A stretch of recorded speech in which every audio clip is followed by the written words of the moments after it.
Welcome once again to Lehto's Law. Here's Steve Lehto. One of the most requested stories I've ever had is touchy, because this is a family channel after all. And a lot of people ask me to talk about the situation down in Kentucky where a family court judge got in trouble for some questionable things she was doing behind closed doors with other adults. And, I was trying to think, how do I do this? Because I don't want to turn my channel into something unsavory. But I also think, hey, this is a news story. I should be able to talk about the news, right? So I don't know how this occurred to me, but I got a solution. You know that we have different ways of expressing ourselves in the English language using euphemisms, okay? And so what I'm going to do, I went and found a list of euphemisms on a website called Thought Catalog. 400 euphemisms for what adults do behind closed doors. And I'm simply going to insert those euphemisms into this story. And that way the story stays above board and as clean as the day is long. Okay? So the story I'm getting for you, I'm getting the version from NPR. So NPR, as we know, is a great news source. It's nice and clean and nothing unsavory here. Family court judge suspended over a bit of crumpet and misconduct accusations in Kentucky. See how that works? See, he used a different word there, but I replaced it with the number one, but it's alphabetical, euphemism for adult activities from that other website. Kentucky state authorities say Kenton County Judge Dawn Gentry coerced colleagues to support her election campaign, made inappropriate advances towards an attorney, and was buying Frisbees in a courthouse office. Kentucky's Judicial Conduct Commission has suspended Kenton County Judge Dawn Gentry from her official duties as it investigates numerous accusations of professional and accusations of Chesterfield rugby. Among other things, Gentry is alleged to have had an occasion to christen the yak with her lover and another woman while at work. Gentry appeared before the Judicial Commission last Friday for a hearing to determine whether she should continue to serve on the bench while her case is working through the panel's review process. Issuing their decision this week, the Commission's judges said that in the best interest of justice, Gentry is now suspended temporarily from acting in her official capacity as a judge.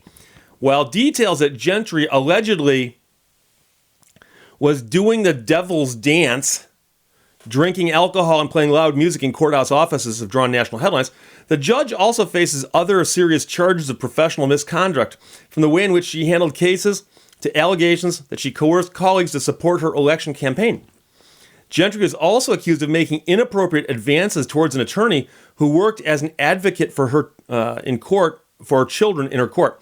3 of the counts against Gentry accuse her of retaliating against that attorney and others who displeased her. The state commission says Gentry will be suspended with pay until final adjudication of the pending formal proceedings. As part of the suspension, Gentry is barred from the Kenton County Courthouse, where she is alleged to have hired her lover, a former pastor named Stephen Penrose, with whom she allegedly did the forbidden polka, along with her secretary, while the 3 were at work. The Kentucky panel also says the trio left the courthouse together on numerous occasions, perhaps to moisten the Pope. Gentry, a Republican who recently concluded a divorce, won election to the family court bench in 2018. In doing so, she retained the seat to which she'd been appointed by then Kentucky Governor Matt Bevin in 2016 when the spot was vacant. The Kentucky panel also says that when the trio left the courthouse together, they left the office unstaffed, which is not a euphemism. So, again, the family court judge has been suspended over allegations of organ grinding and misconduct accusations in Kentucky. And like I said, by putting in those euphemisms, I believe I've kept this story about as G-rated as you can keep it. And by the way, I hate to make light of it, but it's gotten to the point of absurdity now. Because we've done stories about people in positions of authority. I did one the other day about a chief of police arrested for drunk driving. Okay? And we've heard stories about judges doing hellacious things on the bench. And we've heard about, people in positions of power. And here we've got a judge accused of all kinds of things. And I'll admit that when I talk about taking the magic bus to Manchester, instead of describing what she's done, it is making a little bit of light of it. But I hope you understand that I've done videos about bad judges before. And one in Michigan in particular got run off the bench. I mean, she got reported. She's being prosecuted. She wound up pleading guilty to something, and she's no longer on the bench. And that's good. That's good. They need to route these people out. Root them out. Route them out. Route. I'll take a look at that. We need to root these people out and get them off the bench.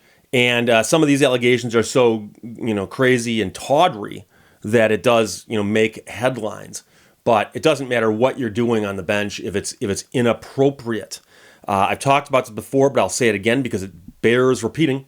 And that is that when you are conducting yourself in public, okay, let's just suppose you're a person. You're just somebody, John Q. Public, okay? You conduct yourself in public knowing people see you. And they look at you and go, oh, that's John Q. Public. That's how he is. That's how he is. So if you choose to scream and yell or have road rage or, make a fool of yourself for your child's Little League game, whatever, people are going to go, oh, that's how he behaves, right? But you have a right to behave how you want to behave in public, as long as you don't break the law and so on. But you might be boorish. You might be a little type of person people want to hang out with. But that's a choice you've made. But the second you get into a position of public trust, where you are handling the needs and so on of the people, whether it's an elected position, whether it's as a police officer, whether it's as a judge, you suddenly are at a higher standard and you need to hold yourself to a higher standard. And the thing is that judges actually have a code of judicial conduct. At least in Michigan they do, in most states they do as well. And they're told you must hold yourself to a higher standard. And it's not just that you must avoid doing bad things. It says you must avoid the appearance of impropriety. The appearance. Meaning that don't just avoid doing bad things, but avoid doing anything that looks like you're doing a bad thing.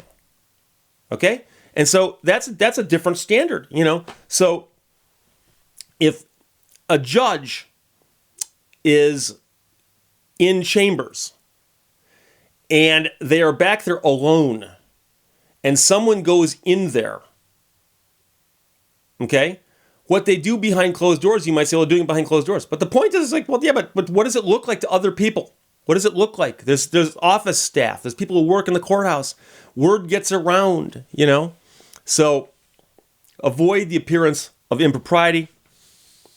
Avoid violating the prime directive. That's number 390 on the list. But again, they're alphabetical. Started with a V. So there you go. That's a story out of Kentucky with the judge accused of doing things by threes. And I hope I've gotten the story across. And again, I don't mean to make light of it in the sense that it wasn't wrong. It was.